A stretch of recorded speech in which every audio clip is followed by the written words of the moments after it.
താരനുള്ളവർ എണ്ണ തേക്കരുതെന്ന് ചിലർ പറയും. എണ്ണ തേച്ചാലേ താരൻ മാറുമെന്ന് മറ്റു ചിലർ പറയും. സോഷ്യൽ മീഡിയ നോക്കിയാൽ രണ്ടും കാണാം. അപ്പോൾ ഇതിന്റെ സത്യം എന്താണ് പറഞ്ഞുതരാം. ആദ്യം മനസ്സിലാക്കേണ്ടത് താരൻ ഒരു രോഗമല്ല, ഒരു ലക്ഷണമാണ്. ചിലർക്ക് സ്കാൽപ്പ് അധികം ഡ്രൈ ആയതുകൊണ്ടാണ് താരൻ ഉണ്ടാകുന്നത്. ചിലർക്ക് സ്കാൽപ്പ് അധികം ഓയിലി ആയതുകൊണ്ട്. ചിലർക്ക് സെബോറിക് ഡെർമറ്റൈറ്റിസ് പോലത്തെ അവസ്ഥകളാണ്. ചിലർക്ക് stress, thyroid conditions, climate change, diet change എന്നിവയും താരൻ ഉണ്ടാക്കാം.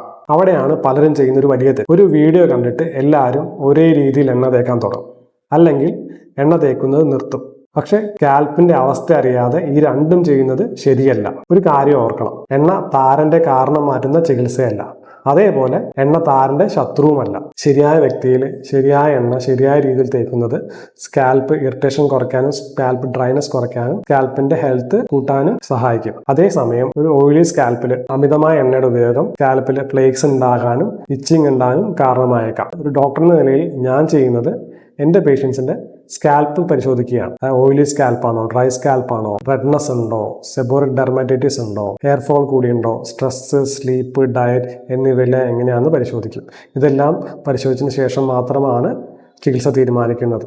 ചിലർക്ക് ഔഷധ എണ്ണകൾ ചികിത്സയുടെ പ്രധാന ഭാഗമായി വരാം. ചിലർക്ക് സ്കാൽപ്പ് ഇൻഫ്ലമേഷൻ കുറയ്ക്കേണ്ടി വരാം. ചിലർക്ക് ഡയറ്റ്, ലൈഫ് സ്റ്റൈൽ കറക്ഷൻ ആവശ്യമായി വരും. കാരണം എൻ്റെ ലക്ഷ്യം താരന്റെ പൊടി കുറയ്ക്കുക എന്നുള്ളതല്ല, താരം വരാനുള്ള കാരണം കണ്ടെത്തി അത് പരിഹരിക്കുക എന്നതാണ്. അതാണ് ലോങ് ടേം റിസൾട്ട് നൽകണം. അപ്പോൾ ശരിയായ ചോദ്യം താരന് എണ്ണ തേക്കാമോ എന്നല്ല, എൻ്റെ സ്കാൽപ്പിന് ഏത് ചികിത്സയാണ് നല്ലത്. അടുത്ത വീഡിയോയിൽ താരനുള്ളവരെ ചെയ്യരുതാത്ത 5 കാര്യങ്ങൾ പറഞ്ഞു തരാം.